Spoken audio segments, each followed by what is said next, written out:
금요일 새벽에 오신 우리 성도님들 환영합니다. 주의 이름으로 축복합니다.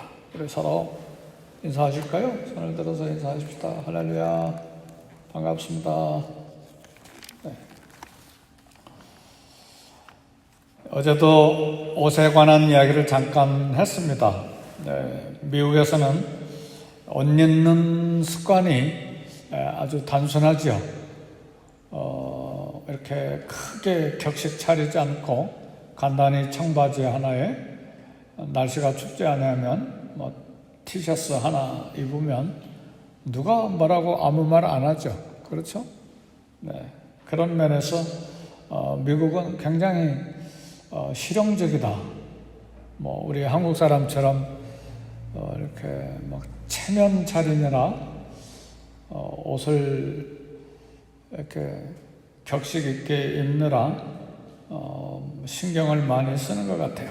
미국은 간단하게 이렇게 입고 또 직장에도 가고 생활도 하고 집에서 입는 옷이나 밖에서 입는 옷이나 별 그렇게 큰 차이가 없는 것 같아요. 네, 과거에는 계급이 발달했던 사회는 입는 옷으로 신분을 알 수가 있었습니다. 오늘 이 대제사장은 거룩한 신분에 어울리는 굉장히 훌륭한 그리고 찬란한 그런 옷을 입었습니다. 대제사장 옷은 금색 색실로 금실, 색실, 청색, 자색, 홍색, 가늘게꼰 배실로 이렇게 짠 옷 입고 그 아름다움과 화려함이 뛰어난 옷입니다. 네, 이런 옷 모든 부분은 대제사장의 옷 부분은 여러 영적인 의미를 갖습니다. 특별히 오늘 소개된 것은 그 중에 대제사장 옷을 다 입고 어깨에 이렇게 걸쳐서 앞에 가슴 앞에 흉패라고 그러죠. 이렇게 이것도 금실을 넣어서 홍색, 자색 그리고 가늘게 짠 배실로 이렇게 패를 만들어서 이렇게 가슴에 붙였는데 이 흉패는 가슴에 달고 있는 흉패에는 12보석을 달았습니다. 오늘 29절 30절 말씀 보면 아론이 성소에 들어갈 때 이스라엘의 아들들의 이름을 기록한 이 판결 흉패를 가슴에 붙여라 그러는데 이 흉패는 12보석 여기 보니까 홍보석, 황옥, 녹주옥, 석류석, 남보석, 홍만호, 호박, 백만호, 자수정, 녹보석, 호만호, 벽옥 이런 여러 가지 12개 보석으로 이렇게 붙여서 흉패를 달았는데 그 보석 하나마다 평생 볼 수도 없고 우리가 알 수도 없는 전혀 알 수도 없는 찬란한 보석을 12개를 달았는데 그게 12지파를 상징했어요. 이스라엘 지파가 12개가 있죠. 네, 그것을 가슴에 달고 있는 이유가 있습니다. 12지파를 상징하는 그런 보석을 가슴에 달고 대제사장이 이제 하나님 지성소에 들어갔는데 왜 가슴에 달았는가? 가슴은 사랑을 의미하죠. 끝없는 사랑을 상징합니다. 그러니까 이 12지파를 상징하는 12보석을 가슴에 달고 지성소에 들어가는 것은 대제사장이 사랑을 가지고 12지파를 하나님 앞으로 인도하는 그런 의미가 들어 있습니다. 오늘 예수 그리스도는 저와 여러분들의 이름을 기억하십니다. 한 사람 한 사람 이름을 기억한다. 어제도 그 말씀 나눴죠. 기억하고 끝까지 사랑하시고 그리고 우리를 하나님 앞으로 인도하시는 분이시고 우리를 보호하시는 분이시고 지금도 우리 한 사람 한 사람을 위해서 하나님 보좌 우편에서 기도하고 계십니다. 중보 기도하고 계십니다.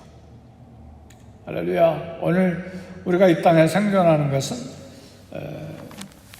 우리의 힘과 우리의 재주로 이 땅을 살고 생존하는 것이 아니라 성령님이 말할 수 없는 탄식으로 우리를 위해서 기도하시고 우리 예수님도 대제사장으로서 저와 여러분들을 위해서 끊임없이 기도하고 계시는 그 은혜에 힘입어서 이 땅을 살고 있습니다. 이것이 우리 주님의 사랑입니다. 어디에 우리의 이름을 달고요? 예수님의 가슴에 우리 이름 한 사람 한 사람을 달고 하나님 앞에 나가서 기도하시는 대제사장이신 예수님, 그 예수님의 은혜 때문에 오늘 하루도 이 땅을 살고 생존할 수 있는 것입니다. 그런데 29절에서 30절, 특별히 30절 보면 너는 우림과 둠밈을 판결 흉패 안에 넣어 아론이 여호와 앞에 들어갈 때에 그의 가슴에 붙이게 하라. 그러는데 우림 둠, 그러니까 대제사장 가슴에 달고 있는 12보석이 달려있는 이 흉패는 앞면이 있고 뒷면이 있어요.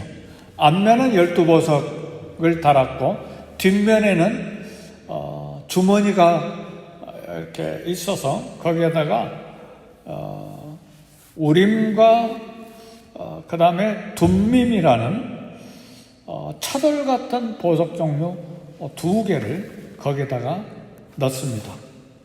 근데 우림이라고 하는 것은 뜻이 빛, 광채 그런 뜻이 들어있고 둠밈은 완전함 혹은 진리 그런 뜻이 들어 있습니다. 하나님의 뜻을 분별하기 위해서 이 제비 뽑는 수단으로 그것을 사용했습니다. 그래서 하나님의 거룩한 뜻과 똑같다는 면에서 우림과 둠밈, 하나는 빛, 광채, 또 하나는 완전 진리. 어떤 것이 하나님의 뜻일까? 이렇게 뜻을 분별할 때에 그 중에 하나를 뽑아서, 제비를 뽑아서 하나님의 뜻을 분별을 했습니다. 오늘도 우리에게 주는 교훈은 그렇습니다. 하나님의 뜻을 묻고 문제를 해결하는 자세를 가져야 됩니다. 본능적으로, 상식적으로 우리 생각대로, 우리 욕심대로 내 삶의 방향을 결정하거나 그렇게 하지 말고 작은 일이든 큰 일이든 어떤 일이든 내 상식에 맞는 일이든 맞지 않는 일이든 하나님께 먼저 여쭈고 그리고 우리 행동을 결정해야 합니다. 오늘 하나님의 뜻을 먼저 묻고 문제를 해결하는 그런 자세를 하나님 앞에 가져야 됩니다. 예수 그리스도는 우리의 문제에 대해서 하나님의 뜻을 나타내 주시는 분입니다. 그래서 대제사장이신 예수님께 먼저 묻고 하나님의 거룩한 뜻을 확인해야 합니다.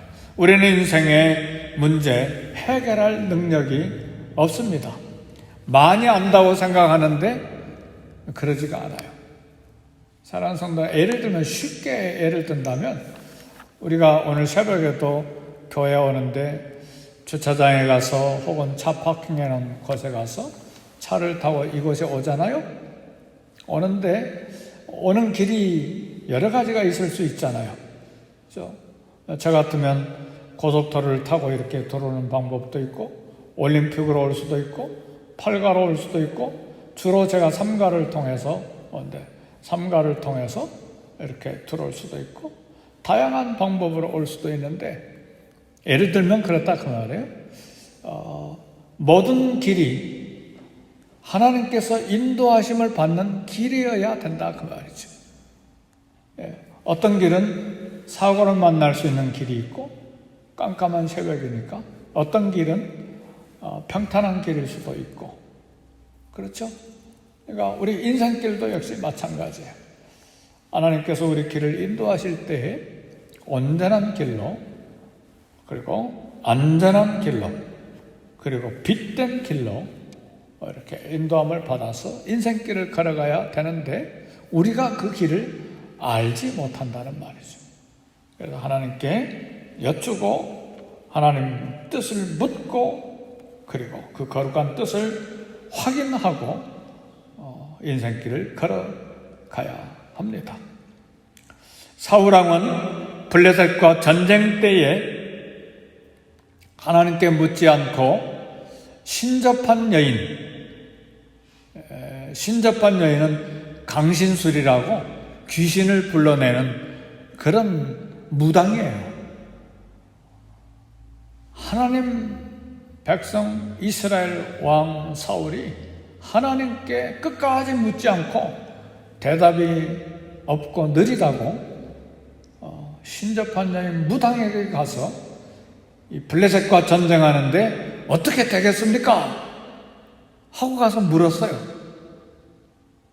결국은 전쟁에서 사울 왕이 죽었죠. 사랑하는 성도 여러분, 기독교 무당들도 있어요. 예수님을 믿기는 믿는데 무당 찾아가서 점치는 사람들이 있어요. 기독교인 무당이라고 말해요. 하나님이 생생하게 살아계시는데 왜 귀신에 사로잡힌 무당을 찾아가서 점을 칩니까? 기독교인 무당이라 그 말이죠. 인생 문제 스스로 생각하고 판단하고 그렇게 결정하지 말고 매 순간 하나님의 뜻을 물어야 합니다. 그리스도께서 하나님의 뜻을 여러 방법으로 알려주시고 인도하십니다. 기도했는데 아무 말씀도 없는데요, 그거 걱정하지 마세요. 일단 하나님 앞에 뜻을 묻고 여쭈고 기도했으면 우리 가슴에 확신이 있든 없든 귀로 음성이 들리든 안 들리든 상관없이 하나님이 책임지시고 인도하십니다. 믿으십니까? 이미 말씀을 드렸기 때문에. 그렇죠? 네. 그리고 또 성령께서 역사하실 때 말씀이 기억나게 하시고 또 마음의 평안을 주셔서 또 환경적으로 또 인도하십니다. 그래서 우리 주님은 우리를 가슴에 품고 늘 기억하시고 사랑하시고 인도하시고 대제사장으로서 우리 12보석을 단 흉패처럼 가슴에 품고 우리를 위해서 기도하시기 때문에 우리 하나님께 늘 먼저 여쭈고 하루하루를 살아가야 됩니다. 효성스러운 아들과 딸은 어떤 아들과 딸이 효성스러운 아들과 딸입니까? 부모가 배우지 못했어도, 부모가 학교를 나오지 않았어도, 그리고 자식은 비록 대학원을 졸업했어도 어머니 아버지에게 일들을 자세히 말씀드리는 것이죠. 그게 효성스러운 아들과 딸이죠. 하나님께서 우리의 생각을 듣기를 원하십니다. 로마서 12장 3절 보니까 이 세대를 본받지 말고 변화를 받아 하나님의 선하시고 기뻐하시고 온전한 뜻이 무엇인지 분별하도록 하라 그랬어요. 세 가지예요. 하나님의 선하신 것이 무엇인가? 하나님이 기뻐하시는 것이 무엇인가? 하나님의 온전하신 뜻이 무엇인가? 이걸 분별하라 그 말이죠. 그걸 위해서 우리가 기도하고 말씀을 읽고 그리고 하나님의 뜻을 찾는 것입니다. 그리고 우리 상식적으로 기독교인으로서 우리 행동을 결정하고 생각을 갖는 좋은 기준은 오늘 방금 말씀하신 대로 로마서 12장에 있는 말씀대로 하나님의 선하신 것이 무엇인가? 하나님이 보실 때 이것이 선한가? 기뻐하시는 것? 하나님이 기뻐하실까? 그 다음에 하나님에게 온전하신 뜻에 맞는가? 이것을 살펴야 된다 그 말이죠. 나만을 기뻐하게 하는가? 하나님 기쁘시게 하는 것인가? 하나님 보실 때 이것이 선한가? 악한가? 그런 거 있잖아요. 내가 생각할 때도 이건 악한 생각인데, 내가 생각할 때도 이건 하나님 기뻐하실 것 같지 않는데,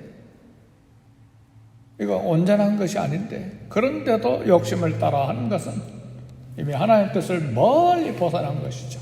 그래서 겸손과 그리고 순종하는 마음과 또 사랑하는 마음과 거룩함이 있느냐를 살펴서 오늘 또 하나님의 뜻을 잘 분별함으로 또 기도함으로 하루하루를 살아갈 때 마침내 하나님의 집 천국까지 잘 인도하심을 받게 될 것입니다. 근데 하나님의 뜻을 분별할 때, 하나님 인도하심을 받을 때에 일주일 앞의 일이 무엇인가, 한 달 앞의 일이 무엇인가, 1년 앞의 일이 무엇인가 걱정하지 마시고 그날 하루 그날 하나님 인도하심을 받아갈 수 있기를 주의 이름으로 축복합니다. 어떤 책에 읽어보니까 그런 이야기가 있어요. 아주 영성이 깊은 이렇게 시각장애자 이야기인데, 그분이 이런 고백을 했어요. 나는 바로 앞에 것도 보이지 않습니다. 근데 나를 안내하고 인도하는 사람이 5m 앞에, 10m 앞에, 100m 앞에 있는 것을 가르쳐 주지 않습니다. 나는 시각장애자이기 때문에 나를 인도하는 사람은 바로 내 앞에 50cm, 1m 앞에 것만 알려주고 나를 인도해 갑니다. 그러나 안심하고 내 앞에 있는 것만 한 걸음씩 인도함을 따라가면 마침내 내가 가기를 원하는 곳에 도착합니다. 우리가 하나님 앞에 인도하심을 받는 것도 마찬가지입니다. 내일 일, 먼 미래일 우리가 알 필요가 없어요. 그러니까 그냥 왜 무당에게 갑니까? 왜 점치는 사람에게 가서 미래일을 알아보려고 합니까? 오늘 하나님의 말씀에 따라 오늘 한 걸음 인도함을 받아가면 무사히 천국에까지 도착하는 것입니다. 오늘 또 기도하고 오늘 또 말씀을 읽고 하나님의 선하시고 기뻐하시고 온전하신 뜻이 무엇인지를 분별하고 기도하고 하루를 살아갈 수 있기를 주의 이름으로 축복합니다. 우리 기도하겠습니다. 기도하실 때에 우리 교회 성령의 충만함을 주옵소서. 말씀과 기도로 충만한 교회가 되게 해 주옵소서. 팬데믹 바이러스 때문에 내일 일을 전혀 알 수 없는 시대에, 불확실한 시대에 살고 있지만, 그러나 오늘 하루 하나님의 인도하심을 받고 살아가기를 원합니다. 이렇게 두려워하지 말고 염려하지 말고 한 달 뒤, 1년 뒤 문제 가지고 두려움 가지고 걱정함 가지고 불안해하지 말고 오늘 하루 잘 인도함을 받아 살아감으로 매일매일 하나님의 뜻대로 살아가기를 위해서 우리 기도하십시다. 그리고 교회를 위해서 기도하시고 우리 선교사님들을 위해서 기도하시고 더 나아가서 우리 직장과 자녀들과 또 우리 가정을 위해서 함께 기도하십시다. 아버지 감사합니다. 새벽에 나와 하나님의 뜻을 여쭈고 우리의 마음을 쏟아내놓고 기도할 수 있는 놀라운 기회, 특권을 주셔서 감사합니다. 오늘 또 주의 말씀을 들었사오니 말씀대로 살아가는 은혜, 믿음 있게 해 주옵소서. 확신을 가지고 오늘 또 담대함으로 살아가는 하루 되게 해 주옵소서.